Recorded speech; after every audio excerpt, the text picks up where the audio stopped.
moi, je vous salue au nom de Jésus.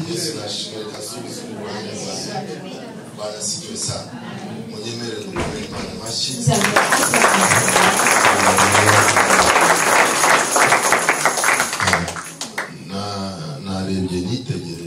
j'ai bien observé. Aucune personne n'a. Alors élève tes mains pour adorer le Seigneur. Que toute la gloire te revienne.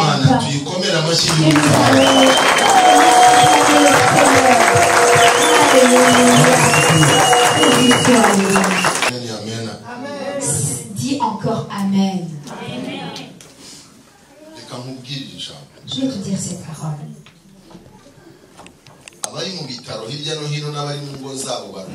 Ceux qui sont hospitalisés dans des hôpitaux ou dans leur foyer. Ceux qui respirent par l'oxygène, ils sont tellement heureux. Il y a tellement qui marchent avec des appareils médicaux. Parce qu'ils sont le fait de se plier et de se remettre debout, c'est une grâce de Dieu.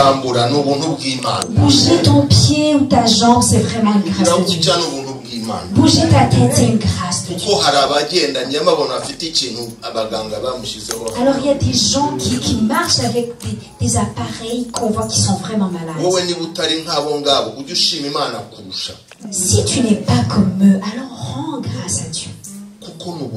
C'est réellement une grâce. Nous sommes des gens qui ne sont jamais satisfaits.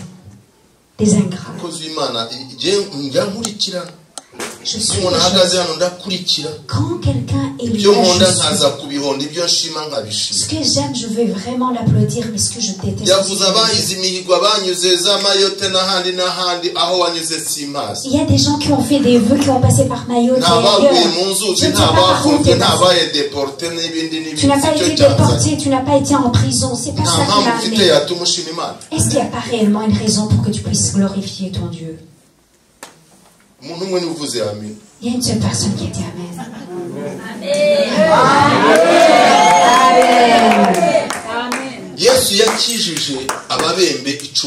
Jésus a guéri 10 lépreux. Ils sont partis. Il y a un qui est parti. Il a pensé comment sa famille l'avait laissé. Le pays l'avait mis de côté. Le lépreux habitait très loin de tout le monde. Et il a pensé à cette personne qu'il avait rencontrée pour la première fois. Et lui a fait du bien, ça qu'il ait vraiment une raison d'avoir. Il a dit, si je ne retourne pas sans lui donner mon action, ce serait ingrat. Il a dit, Seigneur, sous les actions de grâce qui m'amènent. Et Jésus lui a dit, vous étiez 10. Où sont les 9? Nous sommes des personnes ingrates. Alléluia. Si tu pensais qui tu étais aujourd'hui et ta prière. Avant, tu n'avais même pas les ongles pour te gratter. Comment tu te mettais comme vêtement? Quel vêtement tu mettais? Tu étais comment? Je ne suis pas venu vous rappeler des mauvaises choses, mais je suis venu vous dire la bonté de Dieu. Pourquoi on ne sait pas rendre grâce? Alléluia. Aujourd'hui, il suffit d'appuyer juste pour allumer le feu, pour la lumière. Vous êtes tous nés dans des capitales, dans des pays bien développés. Il y a peu de Je vais vous dire où est-ce que Dieu t'attire, est-ce que Dieu t'attire.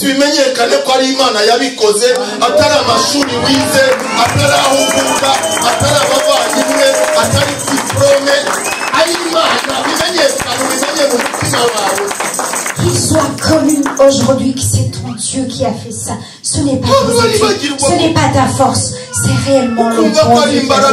Alors n'oublie pas Ce ne sont pas tes études. Alléluia. Ce n'est pas ta famille. Est-ce que ta famille? Est-ce que c'est l'argent? C'est cela. Alléluia.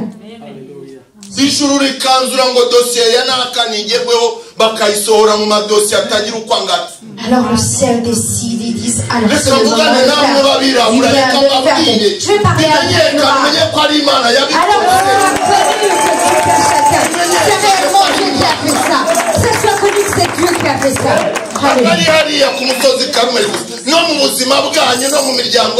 Soyez pas seulement.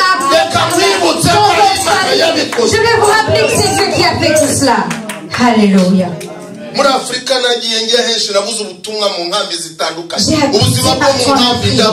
J'étais dans des camps différents. Je connais ce que c'est vivre dans un camp. J'ai vécu partout dans plusieurs pays.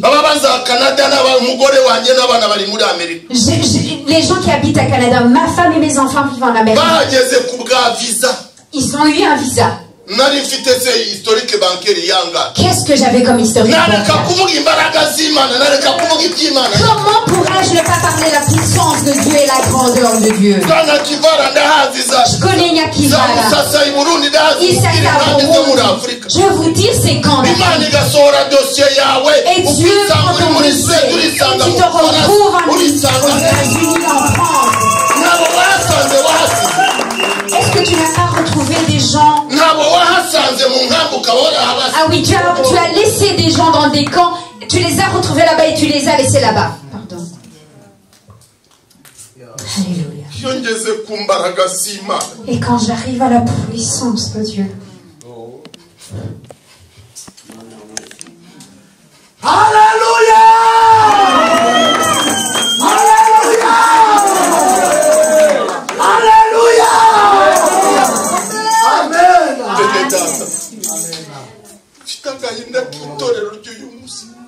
J'ai vraiment mal au cœur de l'église de ce jour. Est-ce qu'il puisse nous injurier?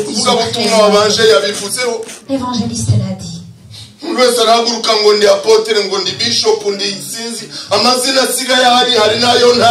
y a des gens qui se lèvent et disent je suis bishop, je suis apôtre. Il y a même des noms que je ne connais même pas. Et je suis prophète, alors pourtant j'utilise des Il a demandé les gens qui utilisent des on le sait, on vous connaît. Ça fait 31 ans que je suis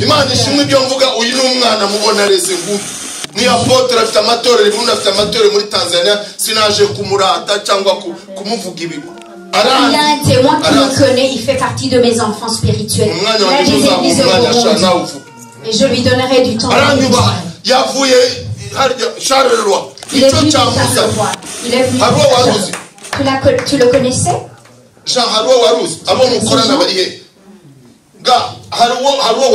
Tu le connaissais? Je vous ai mis en... Oui.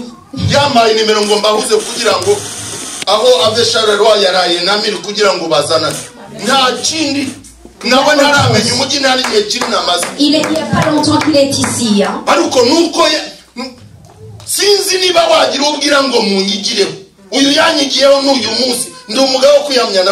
je pourrais dire que j'ai été son modèle. C'est mon enfant spirituel. Je ne sais pas où tu es, je ne sais pas ce que tu fais.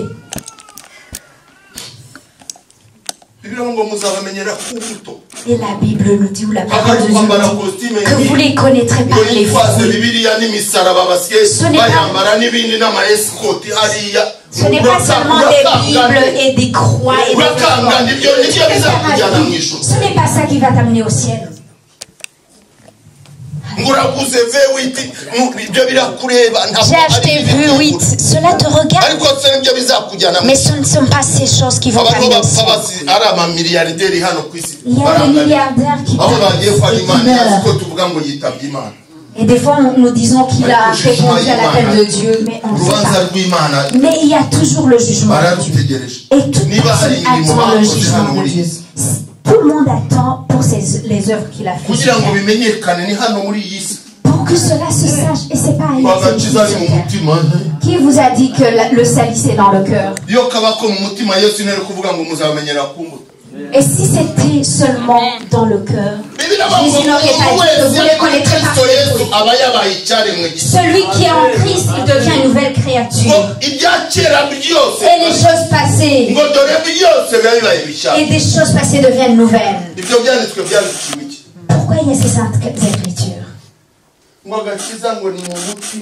Le salut c'est dans le cœur.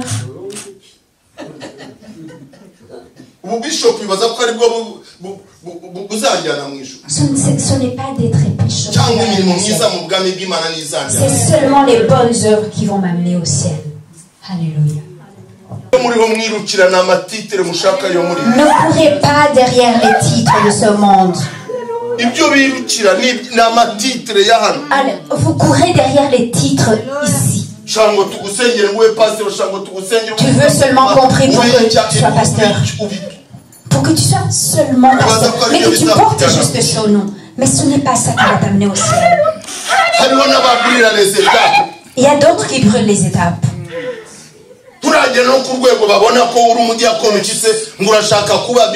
Tu n'es même pas au stade d'être évangéliste, mais tu veux être bishop. C'est quoi être bishop? Tu sais ce que c'est? Il faut être d'abord tu es d'abord berger plusieurs années. Et les gens voient en toi l'œuvre. Et on t'envoie quelque part et tu vas juste faire le tambour. Tu fais du tambour.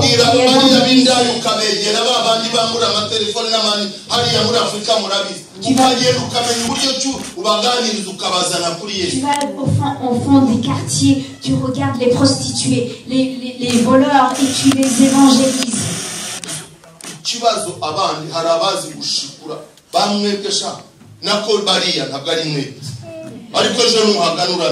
Alors ne soyez pas comme ces gens-là parce qu'il y a des gens qui savent et qui vont même aller voler dans des églises des autres. Viens chez nous, viens chez nous.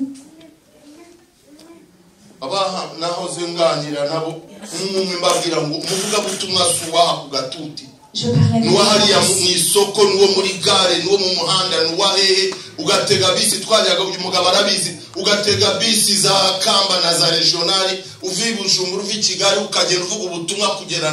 alors les évangélistes, ce n'est pas des trucs tu dois aller tu vas dans des bus, dans des trains.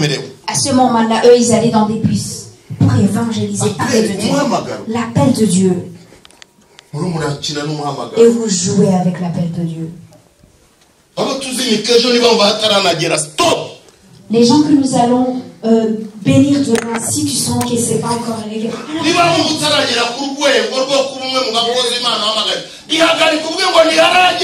Si tu sens qu'au fond de toi tu n'es pas encore à ce stade d'être serviteur de Dieu, arrête et dis que c'est pas encore l'heure. Alléluia. Ça servirait à rien.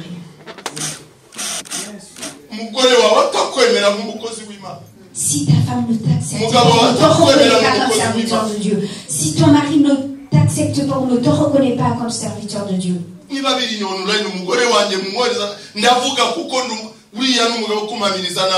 Je le dis parce que ma femme témoigne que je suis serviteur de Dieu. Il va travailler.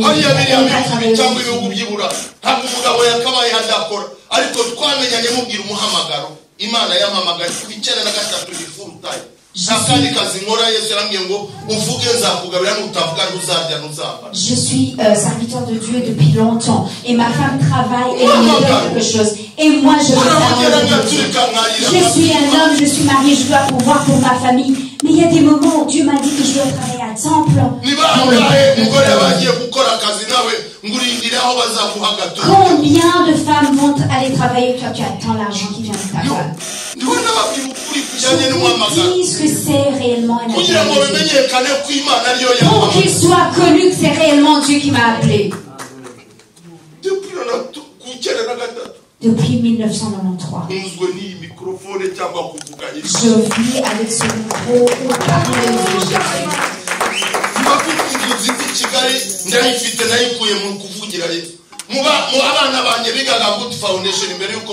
J'ai une maison à prière et c'est parce que je sers Dieu.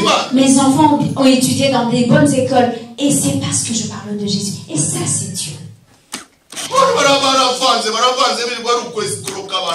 Et les gens ont tout mélangé et c'est pas escroquer les gens.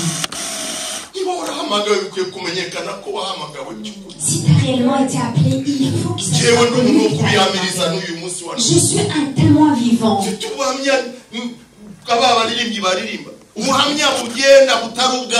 Je suis vraiment un témoin vivant. Et un témoignage qui marche, c'est mes propres témoignages. Alléluia.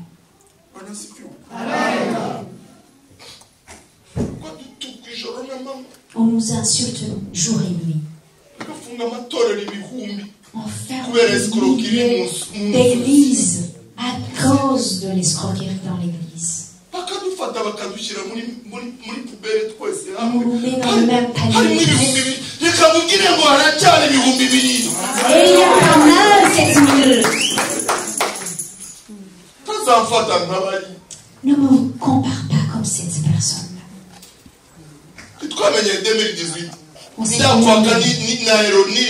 Est-ce que je t'ai déjà demandé de l'argent? Depuis quand? Est-ce que je t'ai déjà demandé de l'argent? Je t'ai pas reçu comme un serviteur de Dieu? Les gens qui se mettent la honte.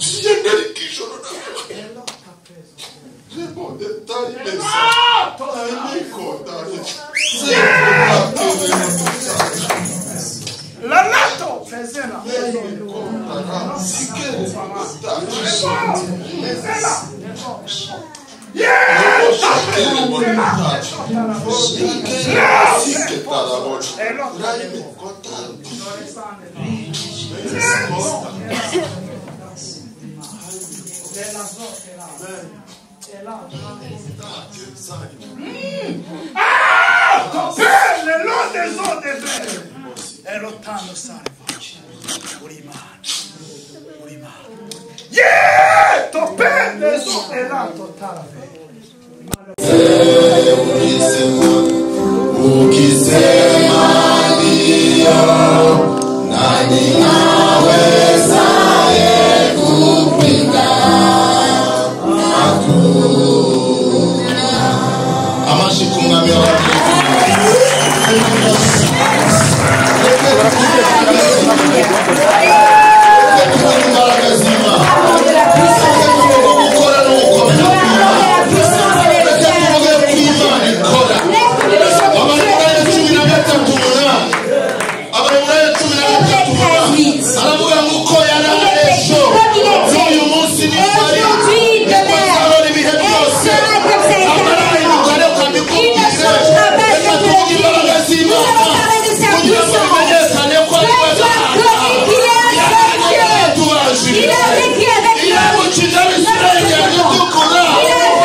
Vous êtes les chants. Vous auriez à la piscine. C'était rempli des malades. Des malades de différentes maladies. Je te dis, mon frère, ma soeur. Ça fait longtemps que tu pries. Et tu crois que tu vas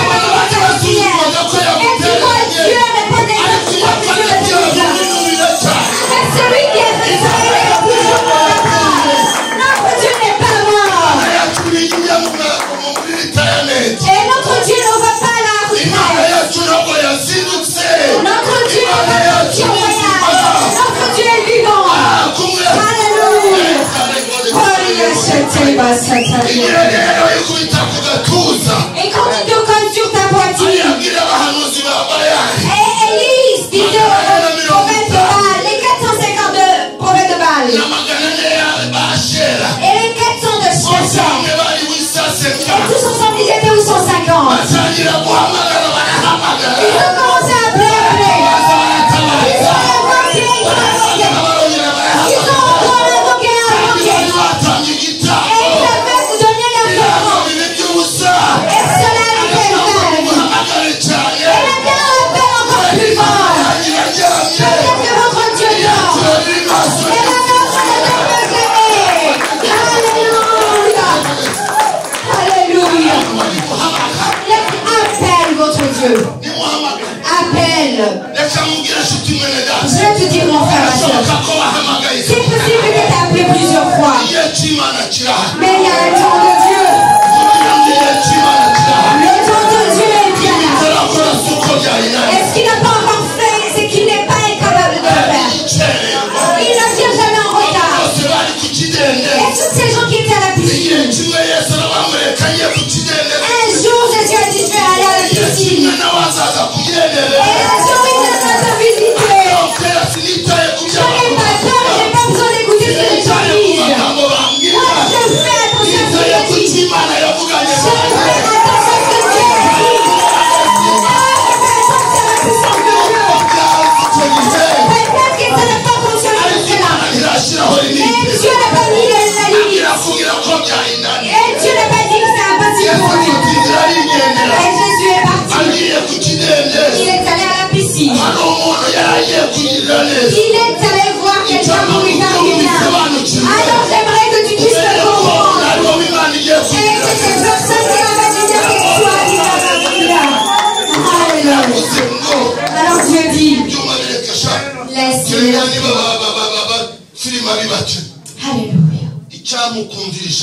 J'aimerais que tu écoutes.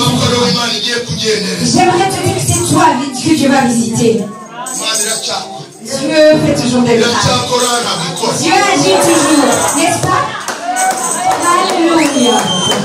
Dieu agit toujours. Alléluia. Et tu crois?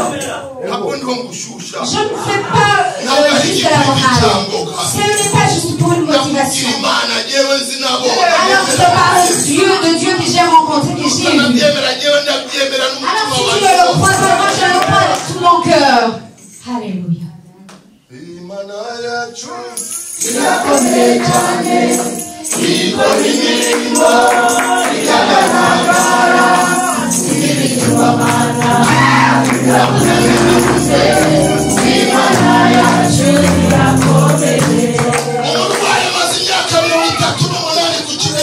malade passait 38 ans sur la piscine.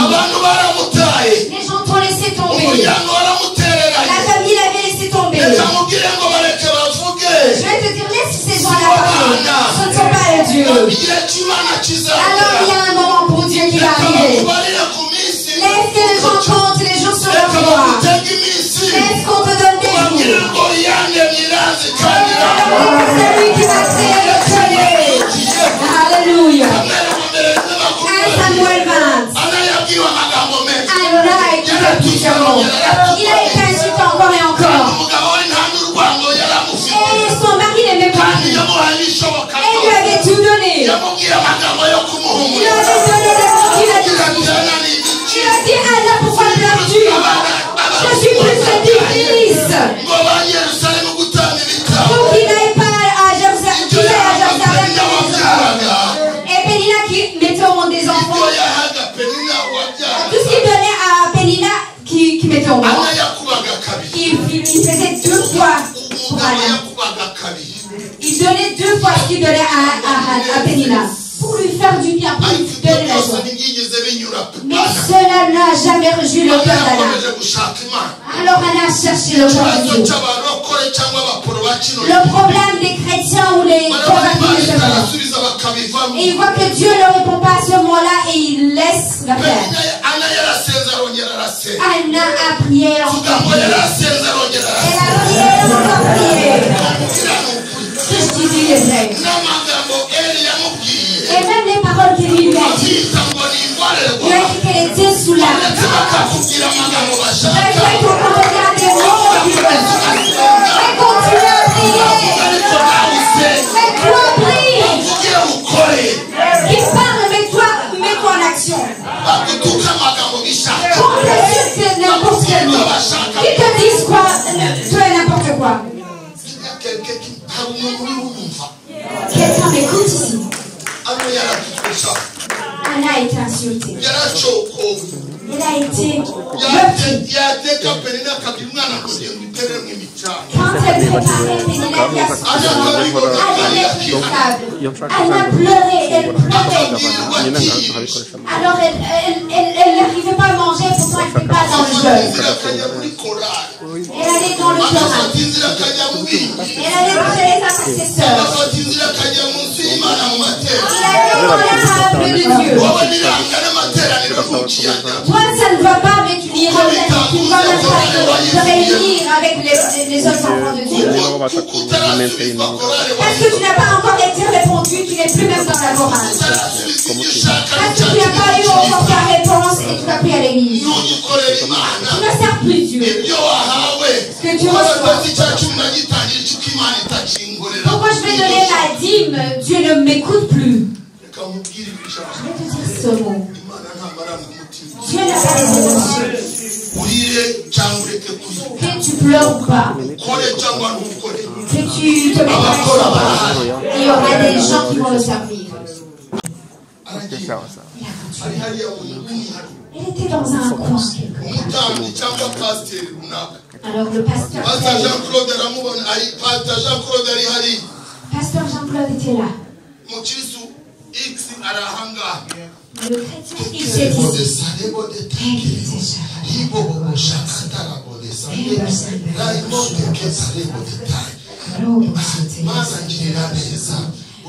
du bien, Dieu. Regarde ça. Je te montre l'église. Je te montre la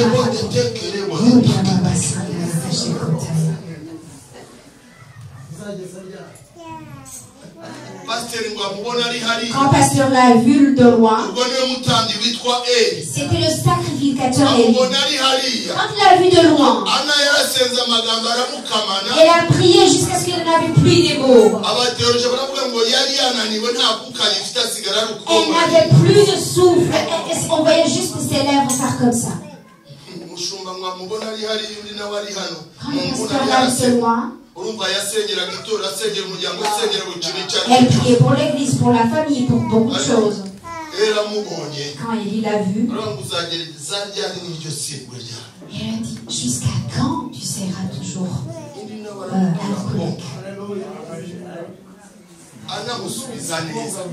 Et Anna a répondu, et elle a donné une très bonne réponse. Je ne sais pas ce que tu réponds, pasteur, peu importe ce qu'il te dit. Je ne sais pas ce que tu lui réponds. Je vais te dire, te donner un secret et partir. Nous.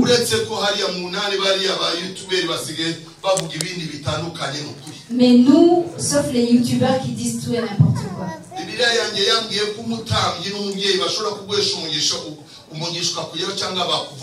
Alors la parole du Dieu m'a dit qu'un parent ou un sacrificateur peut te bénir ou te maudire et que cela fonctionnerait.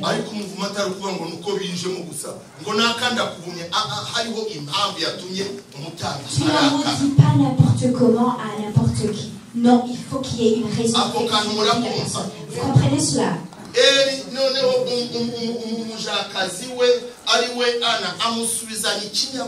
Alors Anne a répondu, la servante du prophète, avec respect. Parce qu'elle a vu le secret du sacrifice. Parce que les sacrificateurs ont été établis pour représenter le peuple de Dieu. Moi,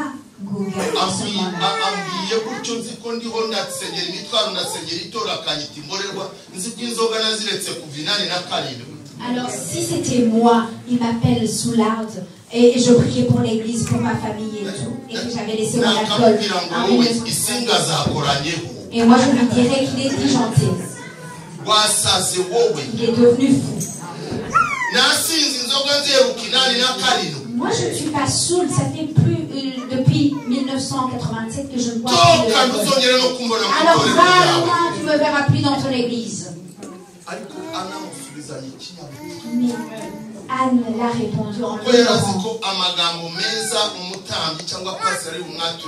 Parce qu'il savait que les bénédictions que le sacrificateur allait prononcer, cela allait lui arriver.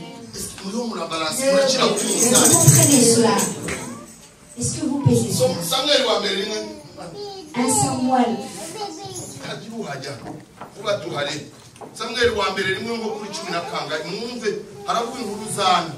On va écouter l'histoire de Anna. Un Samuel. Nous devons savoir qui nous sommes réellement, mes frères et sœurs. Peu importe ce qui nous arrive. Peut-être que tu t'entends plus avec le pasteur. Sois stratège et trouve quelque chose. Il y a une personne avec qui j'ai parlé. Si tu sens que ça va plus et que tu n'as plus envie de rester dans cette église, demande au Saint-Esprit de te donner une stratégie quelconque. Peut-être que ses enfants aiment un gâteau et quelque chose de très joli, de très bien. Offre à ce pasteur. Et tu vas dire, pasteur, je viens vous voir. Cherche une enveloppe.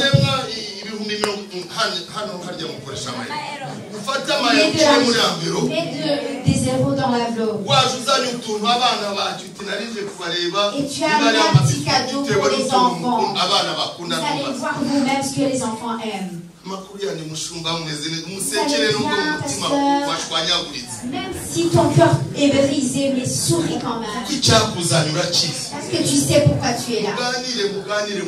Discute avec la personne. Alors, jusqu'à ce que tu arrives à attraper le cœur du Père. Et tu vas lui dire, j'ai été poussé pour te réveiller. 50 euros sur je ne sais pas. Et cela dépendra aussi des témoignages.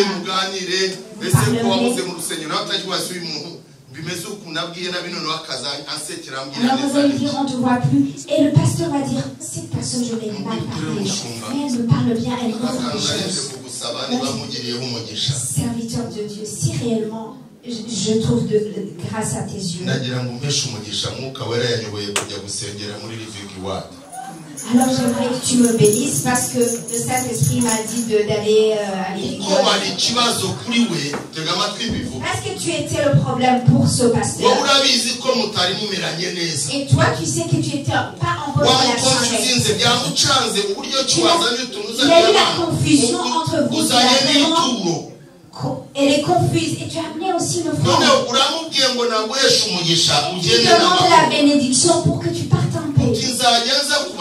Et je viendrai vous rendre visite. Et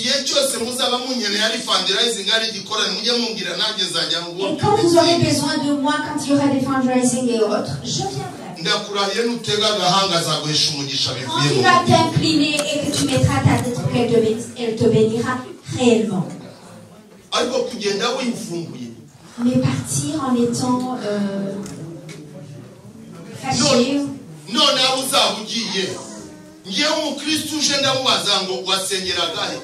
Et là où tu vas aller, par exemple chez moi, quand il y a un chrétien qui arrive, je lui dis, moi je dis à les chrétiens qui partent, si tu veux une recommandation, je te la donne. Pour que tu passes en paix. Et ça, c'est le secret.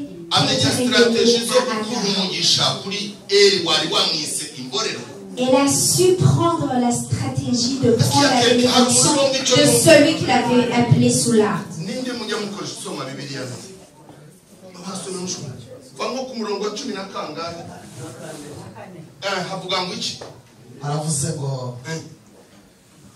nuko Eli aramubaza ati uzageza he isimba ryawe mbese waretse vino yawe Hana aramusubiza ati ashwi databuja ndi umugore ufite umutima ubabaye ntabwo nanyoye vino cyangwa igisindisha cyose databuja ni l'esprit ya Muhana yego ahubwo nsutse imbere y'Uwiteka amaganya y'umutima wanjye ntukeke yuko umuja wawe ari umukobwa w'ikigoryi kuko ibyo navuze kugeza ubu nabitewe n'amaganya kandi n'agashinyaguro bikabije. Ku murongo wa 20 rero 20 haravuze ngo igihe gisohoye mvugira ngo igihe gisohoye ni igihe cy'Imana si igihe cy'umwana w'umuntu. Ntabwo cyari igihe cya Eli ariko cyari igihe cy'Imana kuri Ana. Imana ishyira amagambo mu kanwa ka Eli uwamwise imborerwa uwamwise mu Levi. Imana ihindura imvugo akagira amagambo. Il y a quelqu'un qui m'entend ici.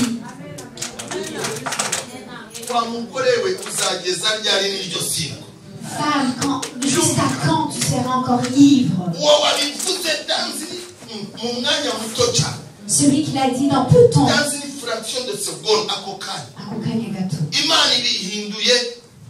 Et Dieu a changé selon bien. Il a donné d'autres nouvelles qu'il ne pouvait pas prononcer. Quand Dieu parle, verset 4. 20, le temps.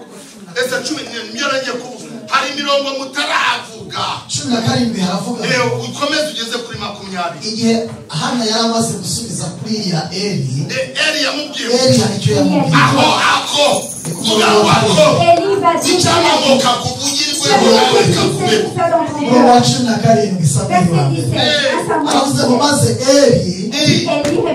aramusubiza ati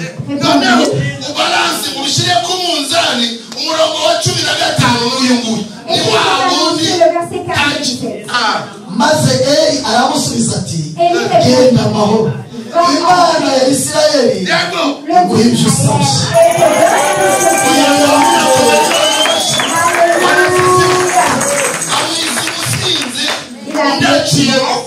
Et l'autre s'est humilié. La Bible avuga ngo l'humiliation précède la gloire. Alléluia.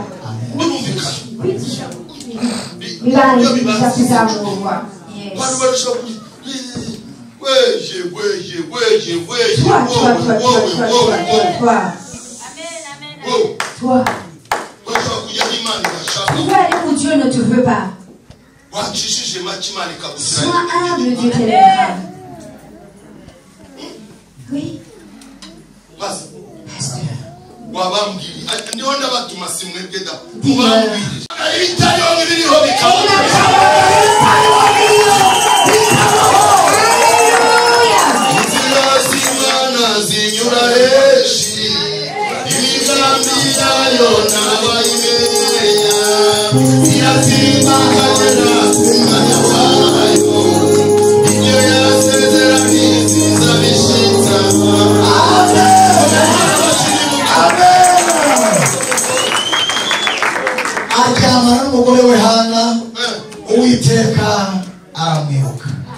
Elkana a eu des relations avec sa femme Anne et le Seigneur se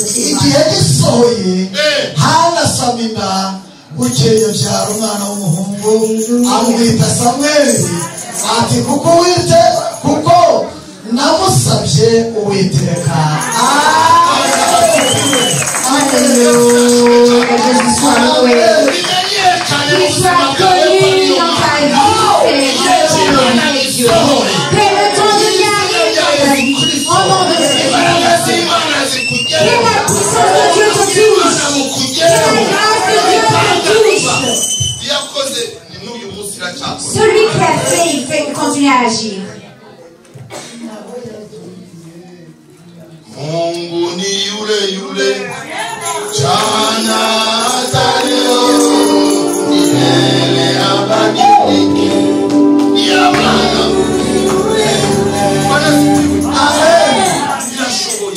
Ce Dieu-là est capable. Le problème, c'est nous-mêmes. Dis à ton voisin, est-ce que tu es le problème de tes réponses? Demande-lui. Est-ce que tu n'es pas le problème de tes réponses?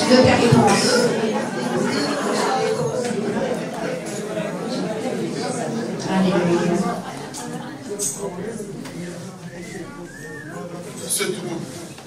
Qu'est-ce que nous pourrons dire? On continuera demain parce que les heures avancent. Mais est-ce que tu dois savoir ça? Il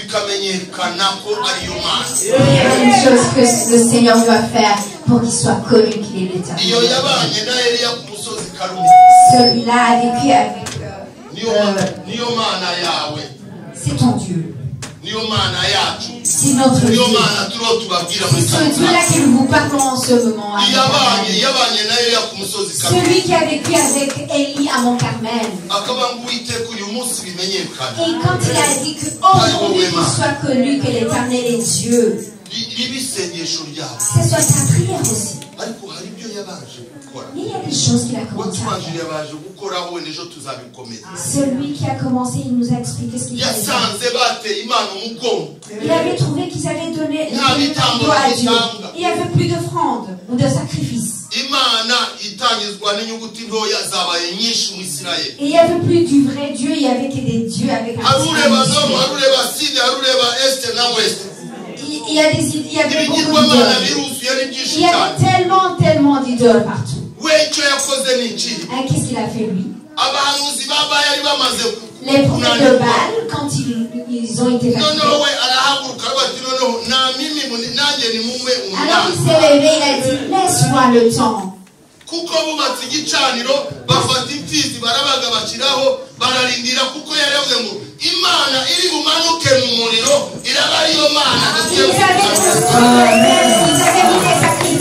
Et ils ont appelé leur Dieu, il n'a jamais répondu. Et il avait dit que le seul qui va répondre, ça sera celui-là, le vrai.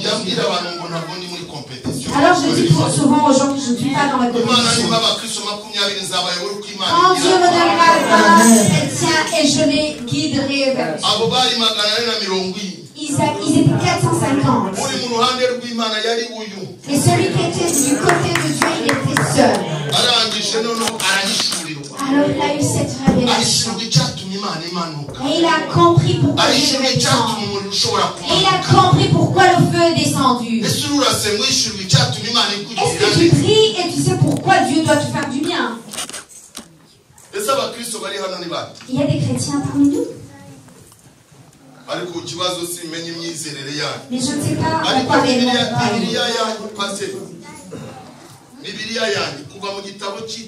dans ma Bible de Genèse, pas dans les lois de Moïse. Abraham a donné la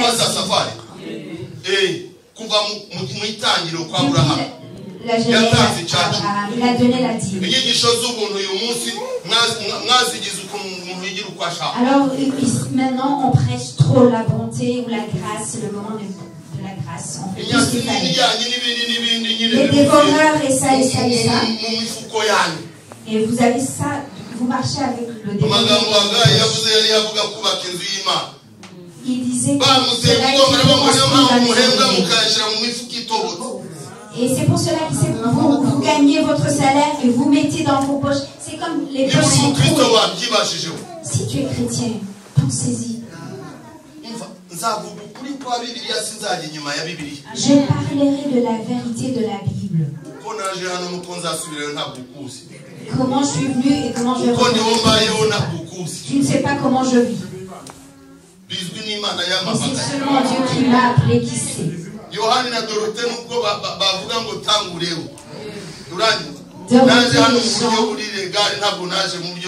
Je suis venu légalement.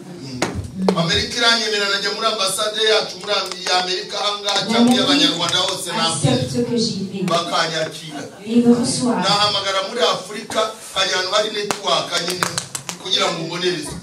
Et je pourrais aller quelque part où il y a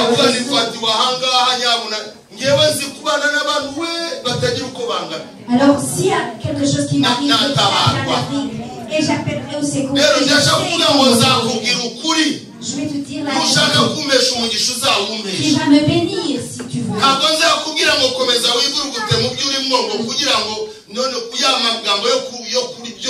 te dirai la vérité, si tu dois me bénir, tu me bénis.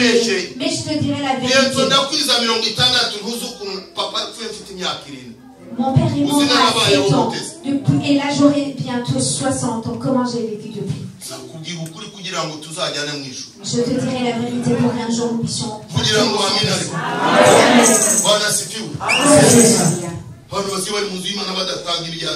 Les gens qui sont à l'église sont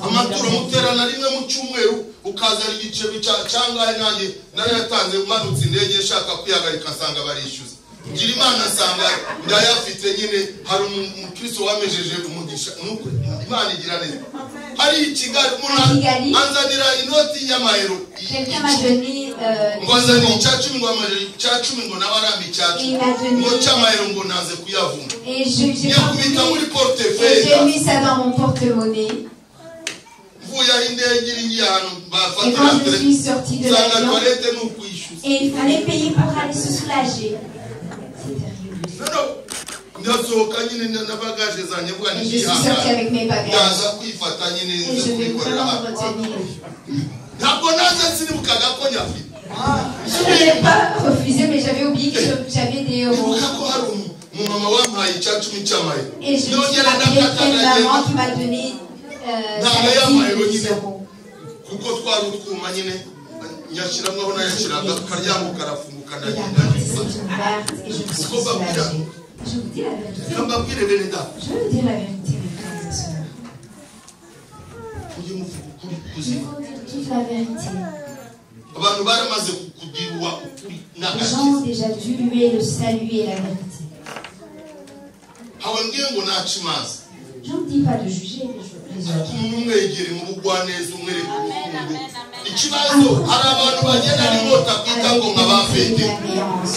Ne marchez plus avec des écopiers.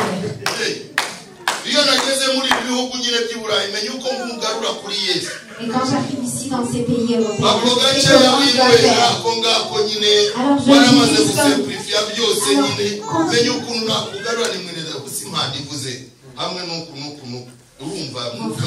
si réellement la trompette sonne et que tu bois un peu comme ça. La dîme, c'est une bénédiction. Pourquoi je lui prie pour lui? Sur quoi je vais me battre? Pourquoi? T'as donné quoi? Je te donne la bénédiction parce que toi aussi t'as béni les autres. Les chrétiens, ils ne veulent plus écouter la vérité.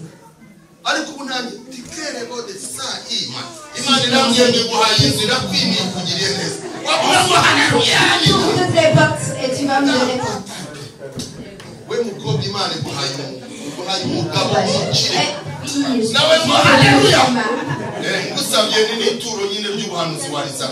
Et si je te demande même une action,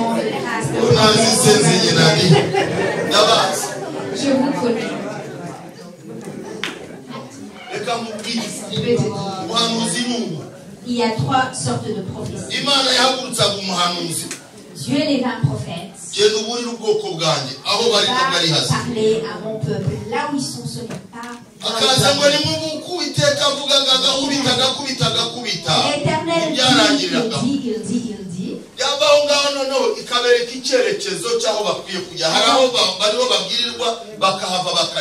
il avait prophétisé, il devait quitter là pour leur montrer où ils devaient aller. Et après cela, ils rentraient dans leurs promesses. Cela se trouve dans la Bible. Les prophéties sans preuve ne sont pas des vraies prophéties. Et les gens se prennent pour des intelligents de la sagesse. Tu ne pourrais pas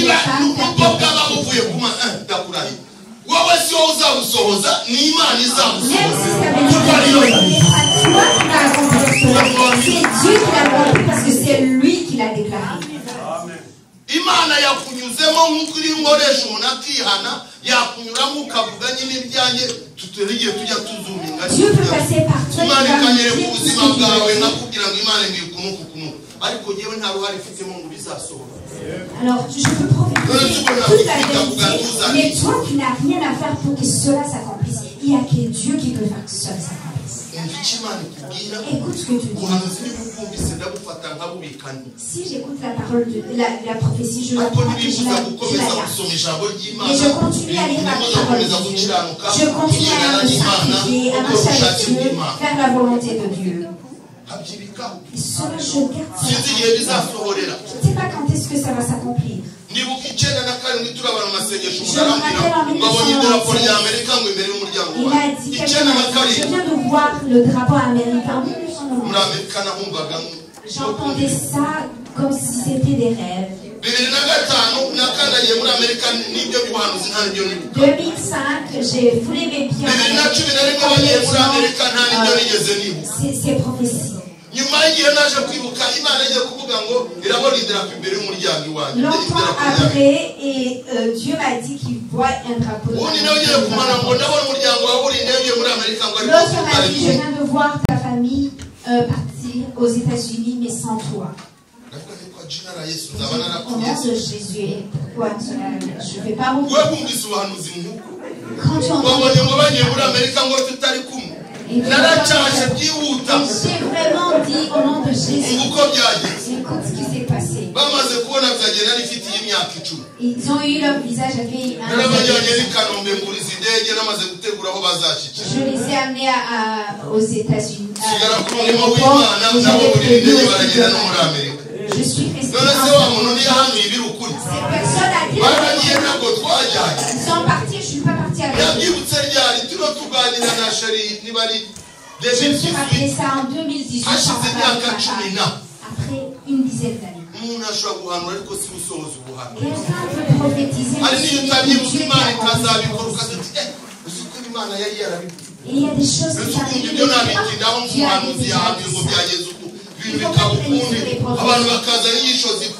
Et les gens amènent des mauvaises paroles.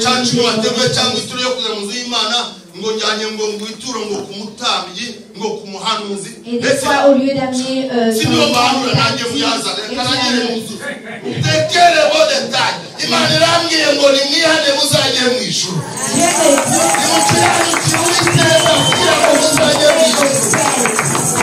moi aussi je peux nous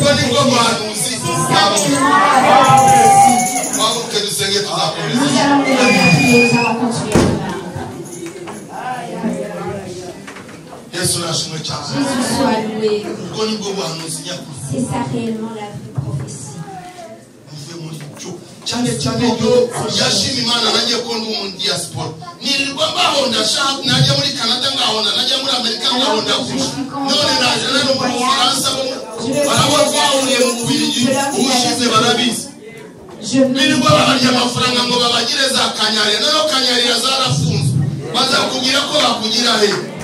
Alors les gens, les faux prophètes se tirent. Tu ne peux pas prier pour toi. Donnez-moi cet argent.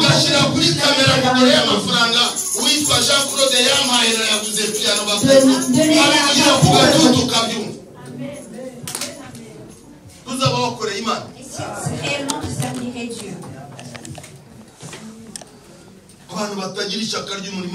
Les gens qui n'ont pas de il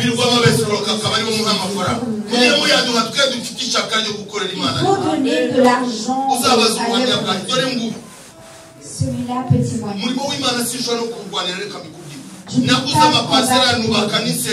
I Burundi abarundi barabintwara ngo ndi umunyamahanga dore nguyu n'umugabo uyu n'umurundi kavuki arabizi arasibyo nararekuye avuga ngo mana n'umurimo wawe nakoze ibuka amafaranga wampaye naguze ikibanza hana jenye kurwana ngiye mu rubanza ngo ngiye kuburana muri Kongo nguko dore nguyu arabizi Imana si ifite imbaraga. Dieu est capable. Comment je vais me bagarrer avec les gens? Alors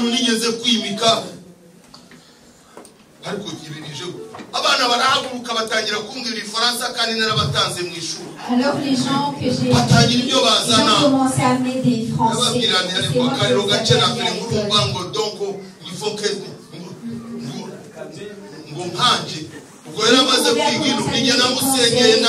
J'ai prié pour lui, Dieu a je le promets. Et j'ai été vraiment triste. Et j'ai vu comme Elisha qui a appelé les...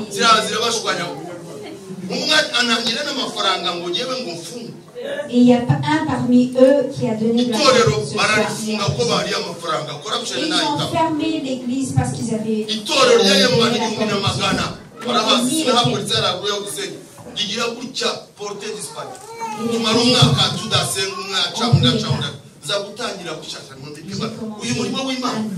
Cette œuvre de Dieu.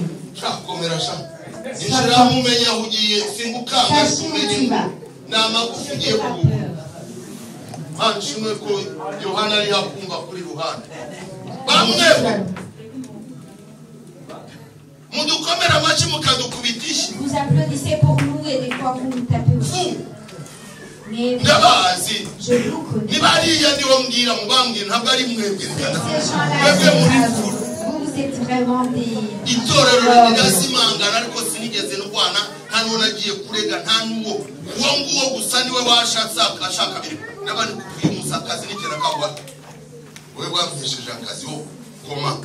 Est-ce que c'est toi qui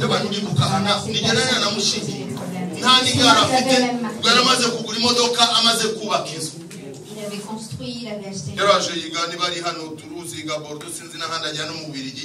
est allé à Toulouse.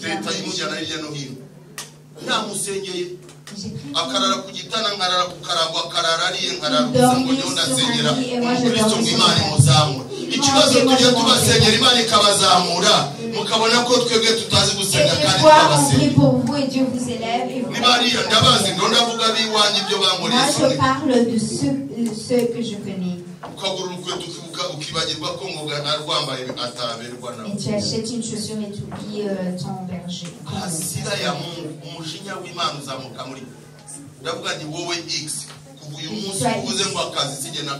Quand tu dis c'est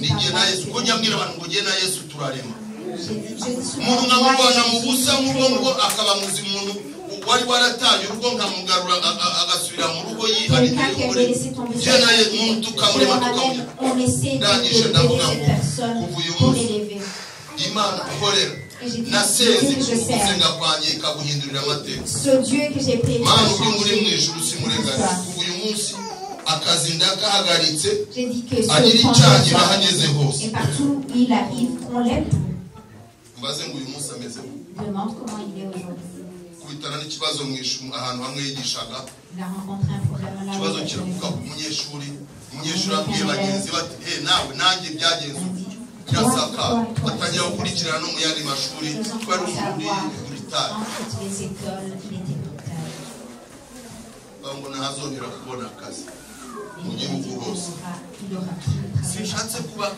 J'en fais pas peur.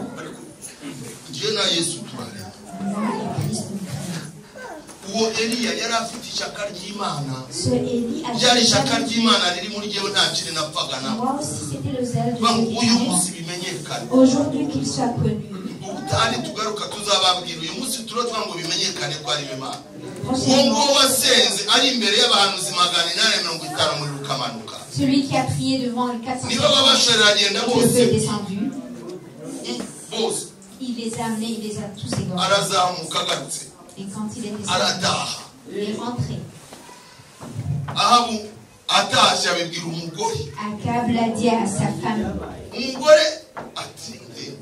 Quoi qu'il Élie avait ceci, cela. Il a envoyé un message.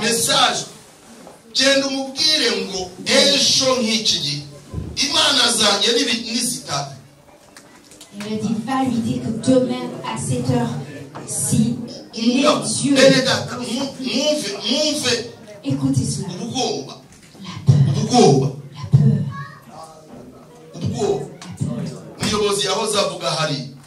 Le dirigeant, le modérateur, le dit. Il a tué 850.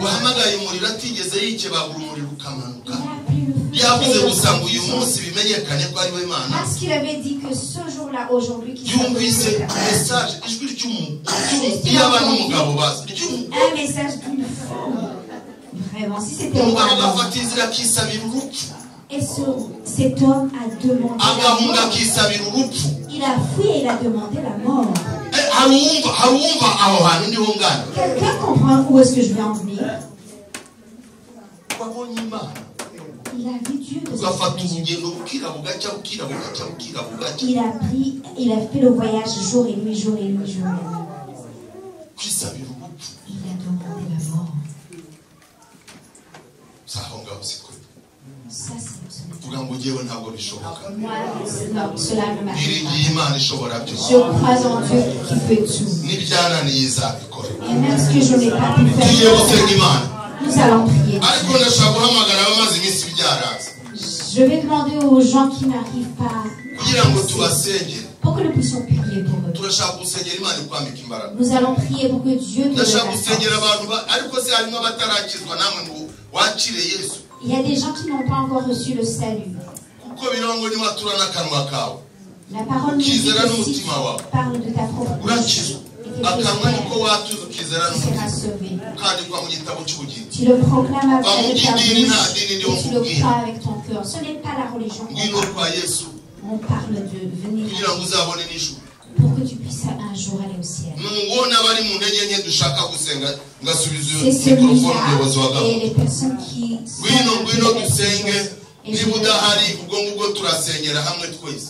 tu viens, on prie ensemble. Si vous n'êtes pas là, ce n'est pas un moment de...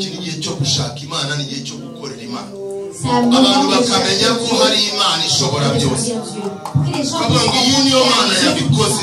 pour que les gens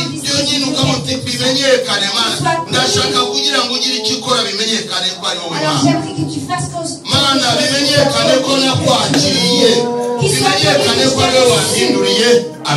qu'il soit connu que c'est toi qui as changé mon histoire. Nous allons fermer nos yeux. Élève ta voix. Prie de ta propre et dis quelque chose à ton Dieu.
Juste un pas vers Dieu et Dieu fera 9 pas pour aller vers eux et c'est celui-là qui la grande commission.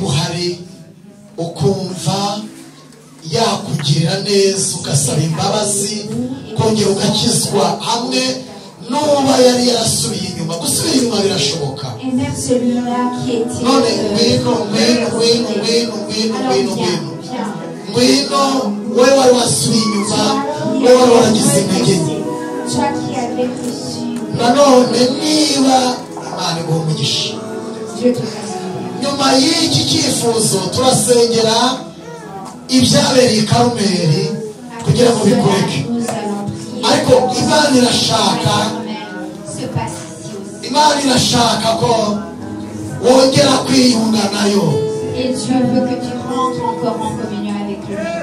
Uwo muntu uririmba nabaretse. Nagira ngo ngusabe Je te demande. ntacyo bitwaye. Hasitara umuntu uri mu rugendo, hagwa umuntu wari uhagaze, hananirwa uwakoze cyane. None ngwino tusenge Imana, wongere wiyunge nayo, wongere wiyunge nayo. Ariko niba udahari, reka dusengereyo n'igihe cyatujyanye. Muhaguruke bakozi b'Imana, muhaguruke bose, muhaguruke dusengere uyu mukozi w'Imana. Amen. Reka mpamagare mwene data Pastor Bernard ngere hino azamurishwe. Mfite tugiye gusengera umutima wananiwe. Umuntu ajya ananirwa ntabaki kandi hari igihe biba bitewe nyine n'ababandi. Hana yagize abantu bamubwiye, murabizi yagize penini, ageze no kuri pasiteri nawe afite ukuntu yamubwiye. Uwari undi iruhande namubwiye nti hari umuntu uherutse kubwira abantu ngo simbabeshye, buriya pasiteri Jean Claude yabonye ibyangombwa, ahubwo harimo aragira ngo aranga kubivuga ngo akomeze ajye abaho asabiriza amayero. Ubase urumva ibyo bintu wabijyamo, ubase ntibihagije mu birambike. Nawe ufite ibyaguciye intege ukitotombera Imana, ukagira amaganya, gukorera Imana n'ibikiri muri wowe. Fata iyo tuvuga gucika intege no kujya kure y'Imana n'ibyo, winurebere mu byaha by'ubusambanyi n'ubwo nabyo biriho, mu bwongo businzi n'ubwo nabwo buriho. Baseka tuvuge dutyo kugira ngo nawe wisange muri icyo cyiciro. Wakomerekeye mu murimo w'Imana, wakomerekeye muri bene so, wananiriwe muri bene so, ariko humura, humura. Karibu dusenge. Murambura ibiganza mwerekeza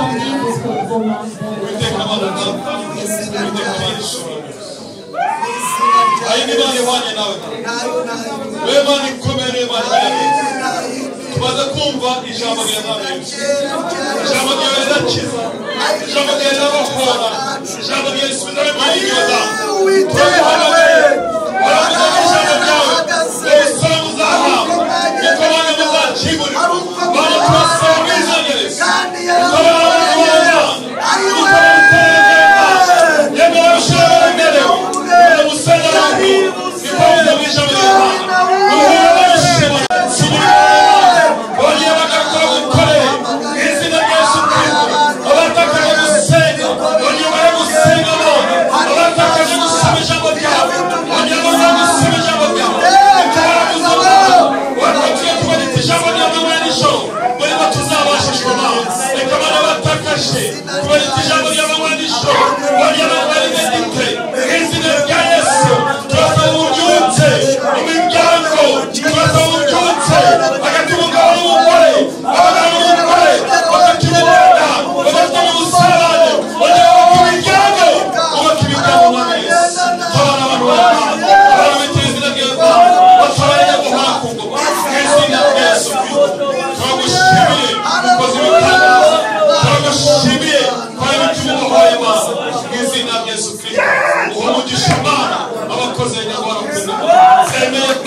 dukomeze gusenga.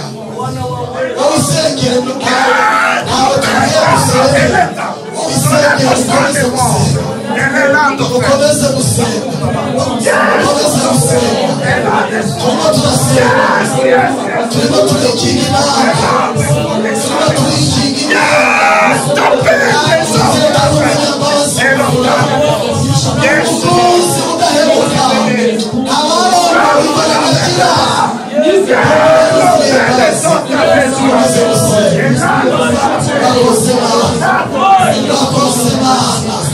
ni wewe udusabwa kandi abantu bose bazaza hure ntawe ni wakomora imitima ntawe ni wakiza ibikomere ntawe ni watunganya ibyacu izina rya Yesu Kristo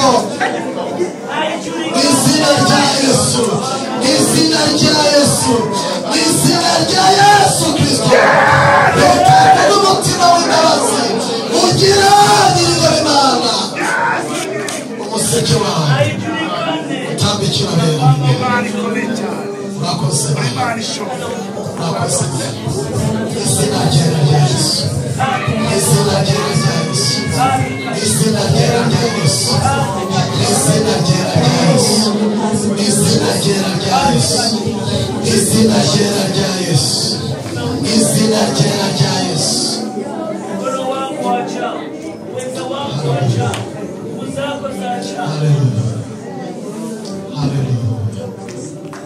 izina rya Yesu Kristo. Amen. Amen. Amen.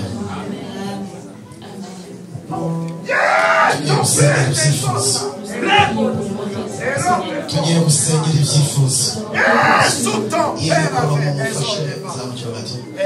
tugiye gusengera ibyifuzo kandi Imana ikijije ubugingo. Haleluya. Imana ikijije ubugingo irasubiza n'ibindi byifuzo. Aussi pourvoir à nos autres sujets. yavuze ngo birakwiriye ko abantu basaba imbabazi. Il convient que nous puissions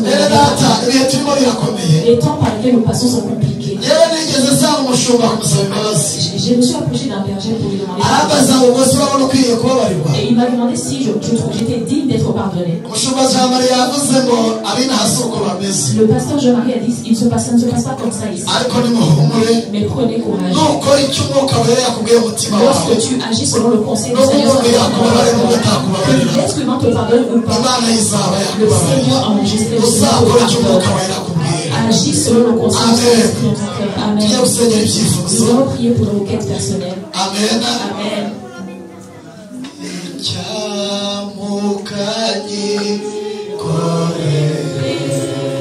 turusabe bishop n'umugire nasanye byifuzo ariko gatoya ndagira ngo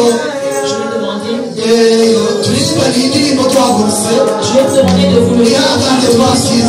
ce chant ensemble. Soyez patients avec nous, nous avons tardé sur nos horaires. yego tugiye kuririmba n'indirimbo namuhamagaye kugira ngo adufashe kuri iyo ndirimbo. oya wowe wasengaga nturekere gusengera ega nturekere tugiye gusengera ibyifuzo. iyi ndirimbo icyamuka gikorera 383. C'est le cantique. Ce sont des cantiques que nous mais lorsque nous prions, Seigneur, je prie que nous voulons prier que pardon. Et qu'on sache aujourd'hui. 383. Et j'aimerais que ce chant soit ton cœur qui élève ce chant. Alléluia. Amen. Amen.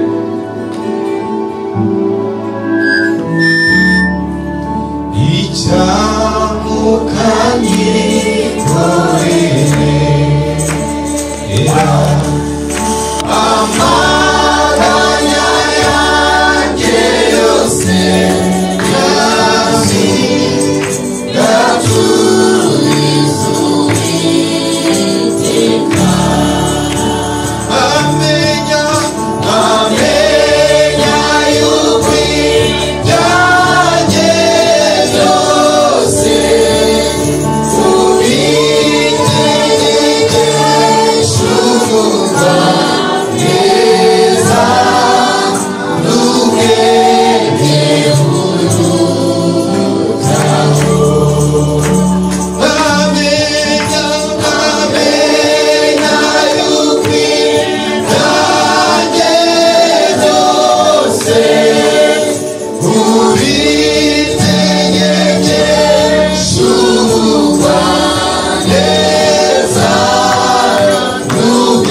ariko fatanya nanjye kwizera, fatanya n'abera kwizera, usenga Imana hari icyo yakora kandi ikabikorera kugira ngo bimenyekane. Le Seigneur agit pour sa gloire afin qu'on sache qu'il est le Dieu qui sauve. Yanyemereye umushumba umaze kutugezaho ijambo ry'Imana, reka dukoreshe pastor